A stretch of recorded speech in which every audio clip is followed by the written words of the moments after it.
The ArtBizShow is here to help artists like you find the path towards art success. Hello, artists, and thank you for joining me, JC, and the Art Biz Pro Show. Today, we're looking to cover a 10-section business plan. That's right, we're covering all the bases. Now, what's a 10-section business plan good for? It's essentially, it's best for, if you're looking for investors, any kind of patrons, donors, even if you're looking to hire employees, work with affiliates and partners. But overall, it's best for you to really clear up your vision of what you're looking to do, what you're looking to aspire to do, and how you're going to do it.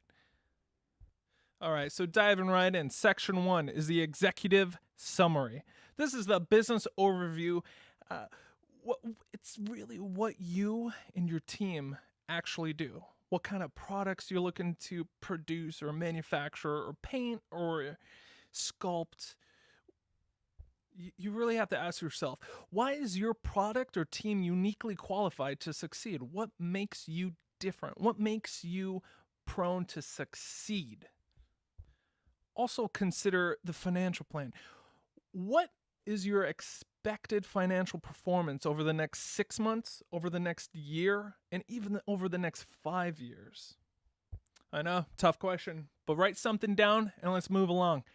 Right into section number 2, the company analysis.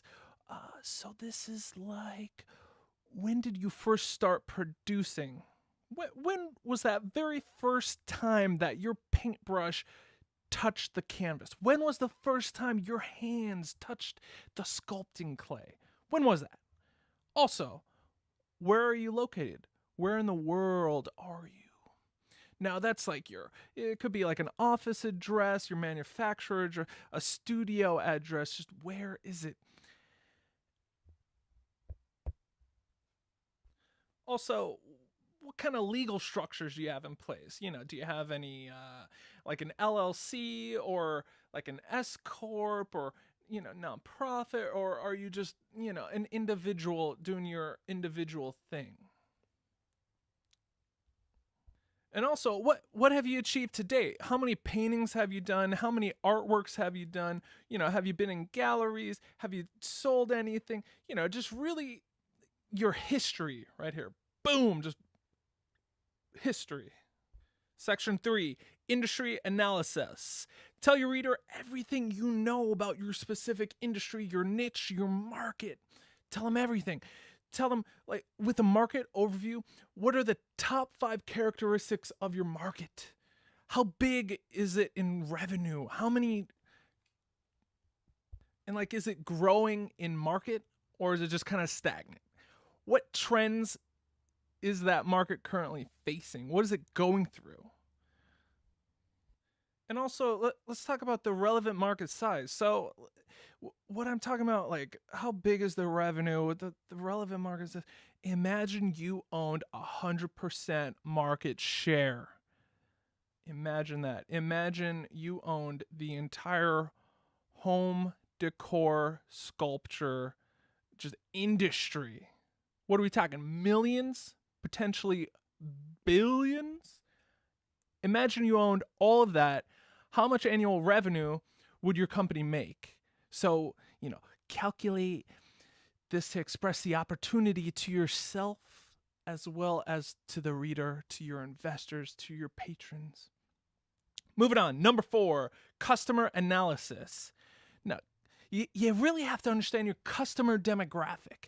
You have to put them into like a profile. You have to put them into create an avatar of your best buyer. This is your target demographic. And that, the profile consists of a marital status, age, location, annual income, occupation. We cover all this and more in our niche episode. Also, consider customer needs and wants. Now, there's a big difference between needs and wants. But what do they care most about? Do they care about the speed at which you deliver it? Do they care more about the price, high or low? Or do they care about the comfort and quality of the product?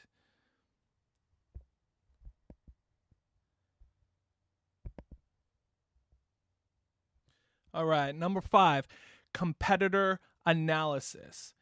List your top 10 competitors and influencers in your niche. Just list them out. Just flood them onto the page.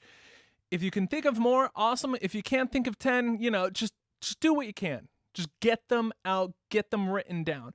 Now, let's break this into direct competitors and indirect competitors. So we'll have the direct competitors list.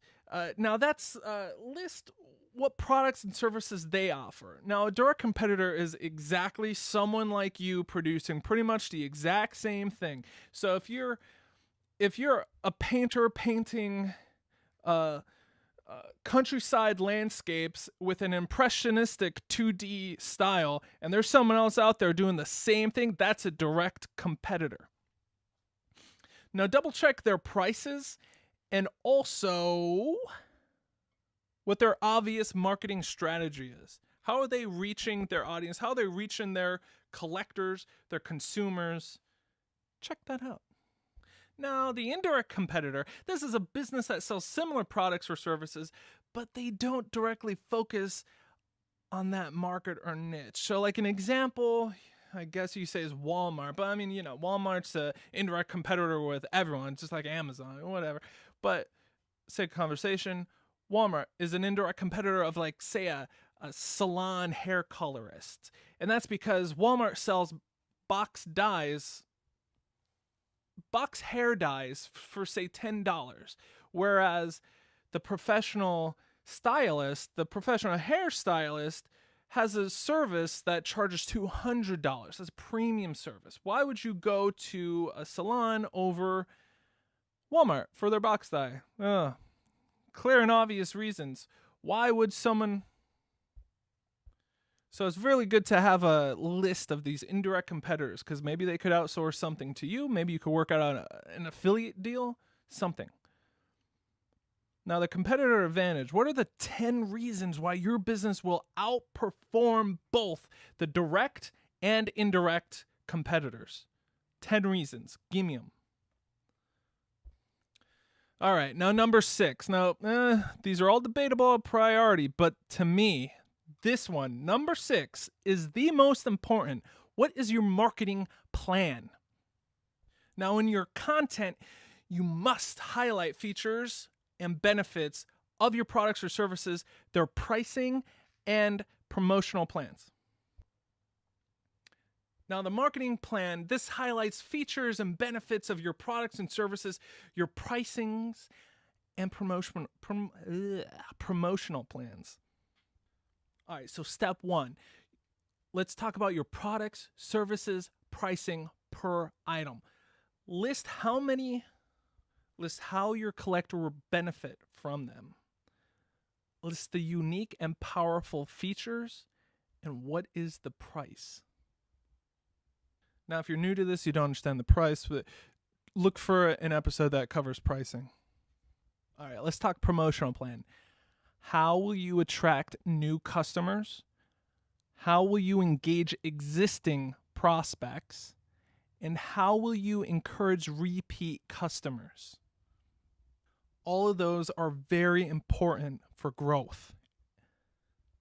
Now, we'll cover this in multiple episodes, but write down what are your tactics for offline and online promotional. Now, for example, offline, we're talking snail mail, billboards, radio, cable TV, press, magazines, etc. But with online, we're talking more social media, banner ads, co-blogging, podcasts, promotional videos, blogging, forums, etc. Next, consider the distribution plan. How will customers be buying from you? Is it going to be an e-commerce store? Will they find you in the local galleries? Or will you guide them to a sales page, a landing page? Really think about the click funnel if you're online. Number 7, operations plan. Ask yourself, what are the day-to-day operations you must perform to serve your customers daily?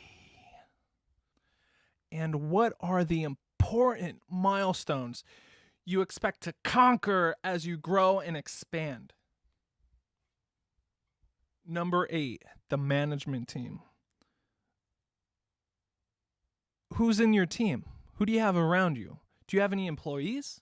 Do you have any managers? Or is it just you? Either or is fine, whatever. But write them down. Give your management team bios.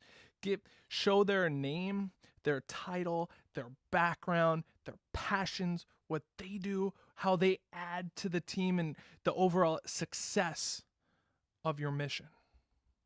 Yes, give me all the details. Next, the management team gaps. So, what are you missing? What do you want on your team? Do you want, say, something less creative, like I don't know. I mean, everything's creative, but what are you missing? Where are the gaps? Detail what positions you're missing and profile who you would want to fill them. And also, if there's a board involved, like a board of directors, profile the board members. That'd be wonderful. Moving on. Number 8, the financial plan. Now, aside from the promotional plan, the financial plan is probably the second most important plan. That if you have the financial plan really hammered out, you're pretty set. So let's really focus, really dig, find these answers. What are the financial details that'll keep your business running? Let's talk revenue model. How will you generate revenue? An example is, online sales, gallery sales, vending sales, etc. Another is financial highlights. What are revenue goals for you in the next 6 months, the next year, and 5 years? What will your projected expenses be in the next 6 months, 1 year, and 5 years? An example would be, say 1 year you do a revenue of $50,000, where you sell 5 paintings at $10,000 a piece. And the 1 year expenses, it's $15,000 when you have the yearly rent, the bills, material, etc. Moving on, there's the funding requirements and then the use of the funding. This is where we'll estimate, how much outside funding do you need? What will the funds be used for? This is ideal when you're looking for investors or patrons. How much do you need? Now, if you're developing a business brand where you would consider, formulating an exit strategy, take into consideration that investors may want equity for their investments.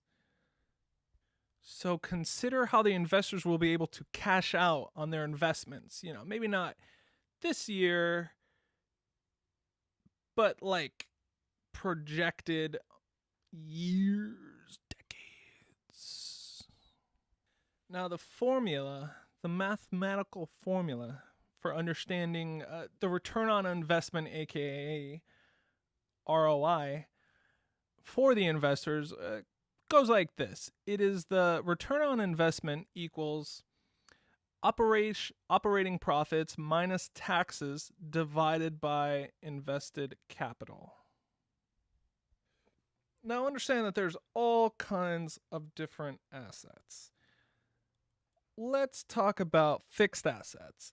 Now this is a more considered a long-term use purchases, not likely to really convert into cash fast. So an example is, equipment. If you had to buy a warehouse, a house, any kind of large property, etc. Then there's the intangible assets, typically not physical. It's more like intellectual property. So this is an examples are like patents, trademarks, copyrights, brand reach, industry influence, etc. Oh, now the current assets, that's more cash. How much cash do you have? Or the business. How much cash does the business have? And pretty much any asset that's easily liquefied for cash, generally within a year. Some examples are like cash, precious metals, any kind of inventory, prepaid expenses, accounts receivable, investments, etc. Now, current liabilities are the amount due to be paid to creditors within the year. Examples of this are payroll, sales tax, income taxes, bank fees, accused expenses, etc.